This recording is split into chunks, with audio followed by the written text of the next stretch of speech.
We'll go to Associated Press, Lita Baldor first.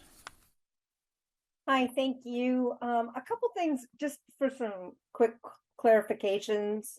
Pat, can you give a better sense of what the total number of attacks against U.S. bases in Iraq and Syria has been?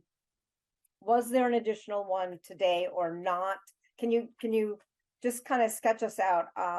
Because there's been a lot of kind of haphazard reporting on the numbers and how many people were injured in addition to the contractor that we know died from the cardiac arrest. And then I have one other thing.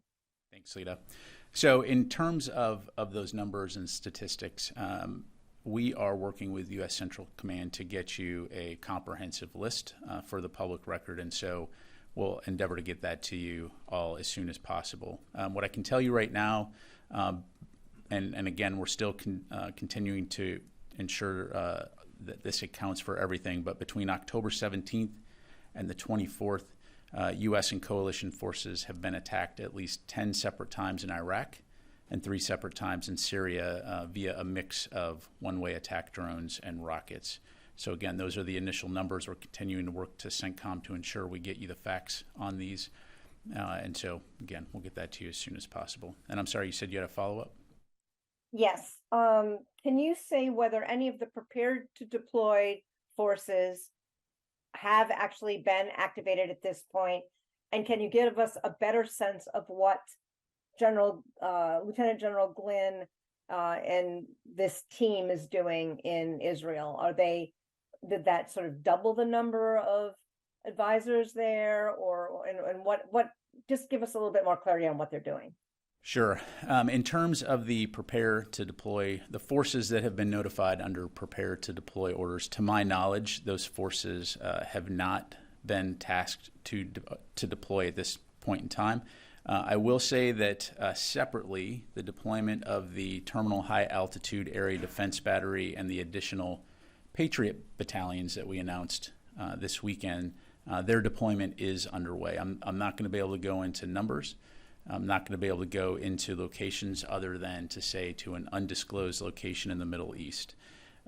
Again, those forces are aimed at enhancing force protection for U.S. forces in the region. What I can tell you is that the THAAD battery is coming from Fort Bliss, Texas, and the Patriot battalions and batteries are coming from across Fort Liberty in North Carolina and Fort Sill in Oklahoma. As it relates to General Glenn, we have asked a few officials with relevant experience simply to help Israeli officials think through the kinds of questions that they need to consider as they conduct their planning, including advice on mitigating civilian casualties.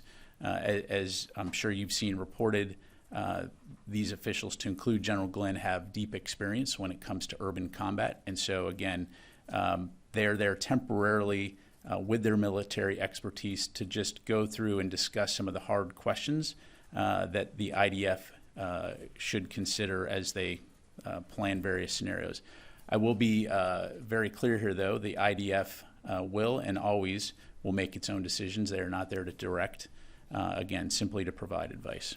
Thank you. Let me go back into the room here. Matt? Thank you, Pat. Can you say what, if any, efforts the U.S. is making to prevent future attacks on U.S. forces by these Iran-backed militias in the region? Have there been any counterstrikes so far, any kind of efforts to thwart future attacks? And if not, why not? Yeah, thanks, Matt. Well, again, as we announced this weekend, we are posturing additional forces in the region for 2 reasons. 1, again, to bolster our broader regional deterrence efforts, and 2, to send a clear message that we will protect our forces. We will always maintain the inherent right of self-defense. And if there is a response, should we choose to have one, we would do that at a time and place of our choosing. Thank you. Megan?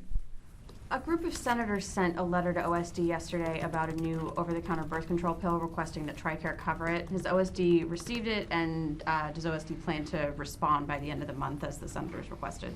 Yeah, thanks, Megan. So I don't have anything to provide on that. I'll take that question. As always, we will respond to Congress appropriately, but I'll take that question for you. Thank you. Rio.